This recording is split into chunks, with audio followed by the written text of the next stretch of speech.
Hi everyone, అందరికీ నమస్కారం అండి. ఎలా ఉన్నారు? బాగున్నారా? నేనైతే చాలా చాలా బాగున్నాను. మార్నింగ్ లేచి కొంచెం బయట అంతా వాకిలంతా తుడుచుకొని అయిపోయిన తర్వాత కొంచెం వేడి వేడి నీళ్ళు తాగుతూ ఉన్నానండి. నేను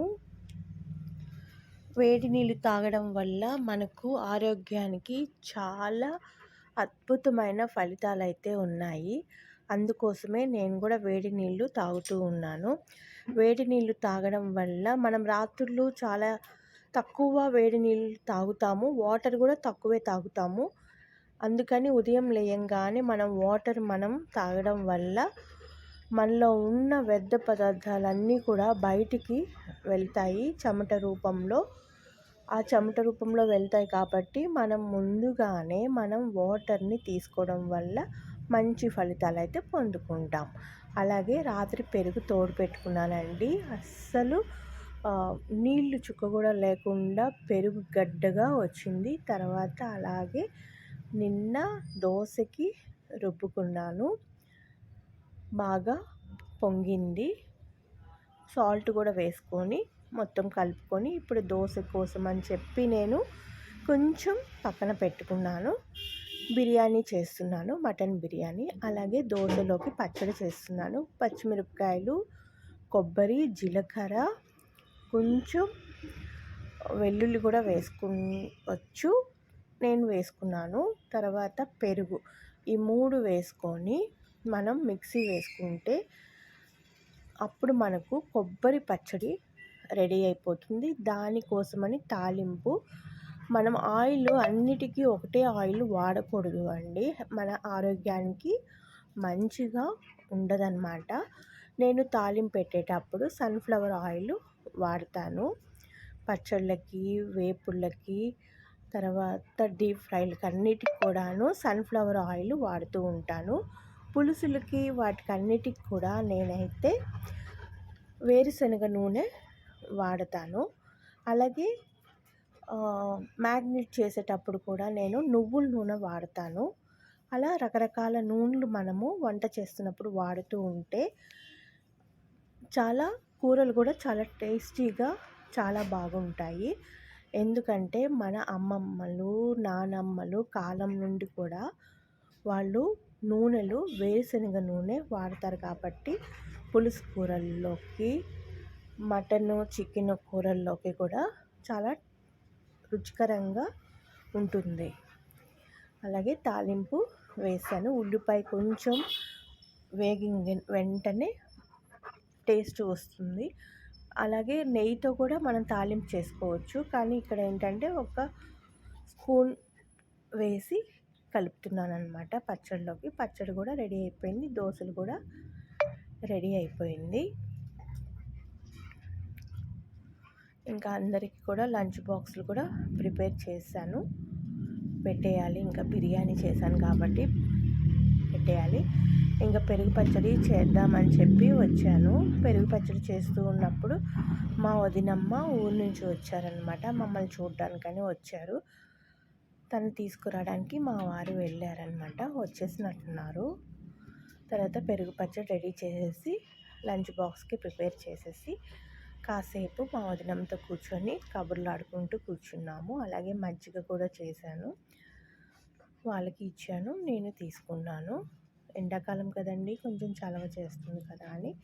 ఇప్పుడు నేను వాడే నూనె ఏంటంటే వేరుశనగ నూనె. కోడిగుడ్డు, మునక్కాయ పులుసు పెడుతున్నాను కాబట్టి వేరుశనగ నూనె వేస్తే చాలా మంచి టేస్ట్ వస్తుంది. ఉల్లిపాయలు, పచ్చిమిరపకాయలు, టమాటాలు అన్నీ వేసుకొని సాల్ట్ కూడా వేసుకుంటే మునక్కాయలకి ఉప్పు అనేది పడుతుంది కాబట్టి టమాటాలకు కూడా ఉప్పు పడుతుంది. బాగా ఉప్పు పడడం వల్ల ఏమవుతుందంటే టేస్టీగా ఉంటుందన్నమాట.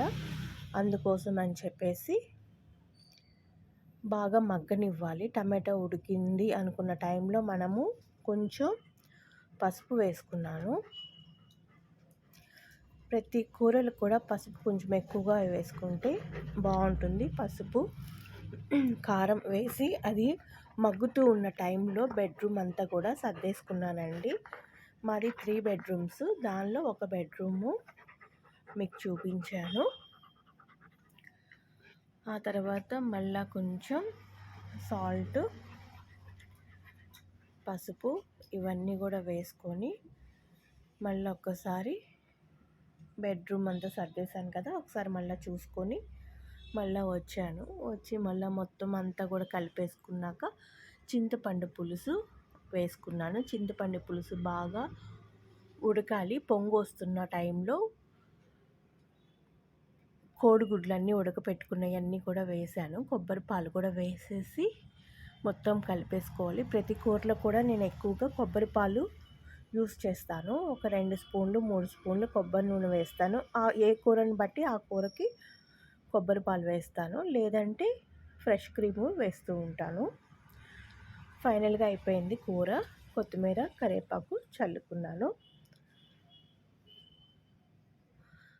ఆ తర్వాత లంచ్కి అందరికి పెట్టేశాను, పక్కన పెట్టేశాను. తర్వాత సాయంత్రం కొంచెం కాఫీ తాగేసి తర్వాత కొంచెం పిల్లలు వస్తారు కాబట్టి వాళ్ళ కోసం అని చెప్పి నేను చికెన్ పకోడీ చేస్తూ ఉన్నాను. పిల్లలకి సాయంత్రం పూట ఏదో ఒక స్నాక్ చేయాలి కదండి, అందుకోసమని చికెన్ పకోడీ చేస్తూ ఉన్నాను. ఆ తర్వాత మళ్ళీ ఒకసారి బెడ్రూము, హాలు అవన్నీ కూడా ఒకసారి చెక్ చేసుకొని వస్తున్నాను. నైట్కి డిన్నర్ కోసం అని చెప్పి నేను డైనింగ్ టేబుల్ అంతా కూడా నీట్గా సర్దుతూ ఉన్నాను. మార్నింగ్, ఈవినింగ్, తర్వాత లంచ్ అయిన తర్వాత 3 టైమ్స్ కూడా నేను డైనింగ్ టేబుల్ క్లీన్ చేసుకుంటూ ఉంటాను. చేసుకోవడం వల్ల మనకు కొంచెం శుభ్రంగా ఉంటుంది, అలాగే చూడడానికి కూడా అందంగా ఉంటుంది. ఆ తర్వాత ఇంకా రేపు ఏం పనులు చేసుకోవాలి అని ఆలోచిస్తూ అవన్నీ కూడా బుక్ పైన రాసుకుంటూ ఉన్నాను. అలాగే ఎడిటింగ్ చేసుకుంటూ వాయిస్ ఓవర్ ఇచ్చుకుంటూ అలా నా ఈవినింగ్కి వచ్చేసాను. ఆ తర్వాత ఇంకా నైట్ డిన్నర్ కోసం అని చెప్పి రోటీ పెట్టుకొని ఉంచాను. పుల్కాలు చేద్దాం అనుకున్నాను, లేదంటే చపాతీ చేయాలి, లేదంటే వీళ్ళకి ఏది నచ్చింది కొద్దిగా అని చెప్పి నెయ్యి వేసుకుంటున్నాను. నెయ్యి వేసుకొని చేసుకుంటున్నాము. అందరూ నెయ్యి కానీ వెన్న కానీ వేసుకొని చేసుకుంటే చాలా బాగుంటుంది. చేసి వాళ్ళకి ఇస్తూ ఉన్నాను. ముందుగా మనం ఆయిల్ కానీ లేకపోతే నెయ్యి కానీ వెన్న కానీ ఇలా అప్లై చేసుకుని వెంటనే మనము దీన్ని తిరగవేయాలి. వేస్తే కింద ఉన్న ఆయిల్ దీనికి అంతా కూడా అవుతుంది. అప్పుడు మనకు ఇంకొక సైడ్ వేయాల్సిన అవసరం అనేది ఉండదు అన్నమాట.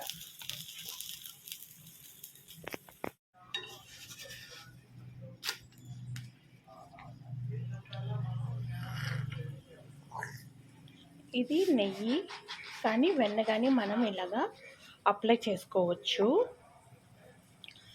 ఎందుకంటే అది చేస్తేనే ఇక్కడ దీనికి చాలా టేస్ట్ అనేది మనకు వస్తుంది. రుచి చాలా బాగా రావాలంటే నెయ్యి కానీ వెన్న కానీ వేసుకొని చేసుకోవాలి, లేదంటే సన్ఫ్లవర్ ఆయిల్ అన్నా వేసుకొని మనం చేసుకోవాలి. ఈ చపాతీ, పుల్కా నూనె లేకుండా చేసుకునే వాళ్ళు కానీ ఏదైనా కానీ ఎక్కువగా ఆయిల్ కన్నా వెన్న కానీ నెయ్యి కానీ వేసుకొని చేసుకుంటే చాలా టేస్టీగా ఉంటుంది. ఓన్లీ పులుసు కూరలో అయితే మనం వేరుశనగ నూనె వాడాలి. తర్వాత చికెను, మటను కర్రీ వాడినా కూడా వేరుశనగ ఆయిలే వాడాలి. అలా వాడడం వల్ల ఏమవుతుందంటే మనకు కూరలన్నీ కూడా చాలా రుచిగా వస్తాయి. ఈసారి మీకు నేను చేసేటప్పుడు మీకు చూపిస్తాను. చూడండి, ఆయిల్స్ నేను ఎలాగా వేరు ఒకే ఆయిల్ వాడకూడదు అసలు ఎప్పుడు కూడాను. మన అమ్మమ్మలు, నానమ్మలు వాడిన ఆయిల్ అంతా కూడా వేరుశనగ నూనె వాడతారు. ఎక్కువగా నెయ్యి, వెన్న వేసి వాడతారు కాబట్టి అంత టేస్టీగా ఉంటుందన్నమాట కూరలన్నీ కూడాను.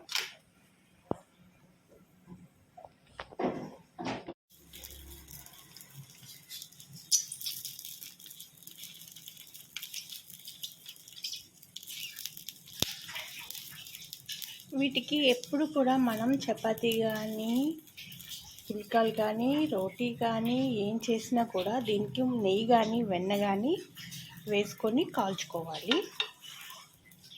లేదంటే సన్ఫ్లవర్ ఆయిల్ కూడా వేసుకొని మనం చేసుకోవచ్చు.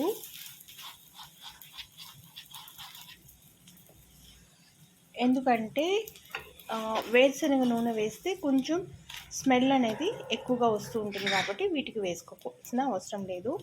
కానీ పులుసు కూరలు ఎప్పుడైతే మనం చేస్తామో దాటికి మనం ఎప్పుడు కూడా వేరుశనగ నూనె అనేది వేసుకోవాలి అన్నమాట. ఎందుకంటే మన పాతకాలంలో అమ్మమ్మ నానమ్మ వాళ్ళు చేసే వంటలన్నీ కూడాను వేరుశనగ నూనెతోనే చేస్తారు. మనం ఎప్పుడు కూడా ఒకే ఆయిల్ మనం చేయకూడదు, ఆయిల్స్ మారుస్తూ ఉండాలి. అందుకని నెయ్యి వెన్న వేరుశనగ నూనె సన్ఫ్లవర్ ఆయిల్ నేను వాడుతూ ఉంటాను ఎక్కువ. ఒక్కొక్కటి ఒక్కొక్క రకంగా చేస్తాను.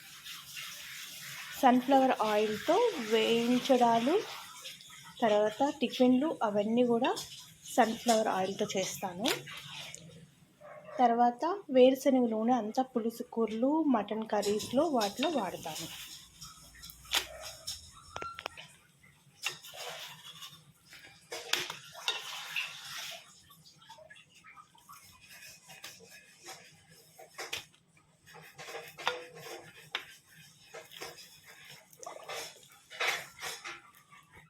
మటన్ బిర్యానీ, మునక్కాయ ఎగ్ కర్రీ.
పెరుగు తోడు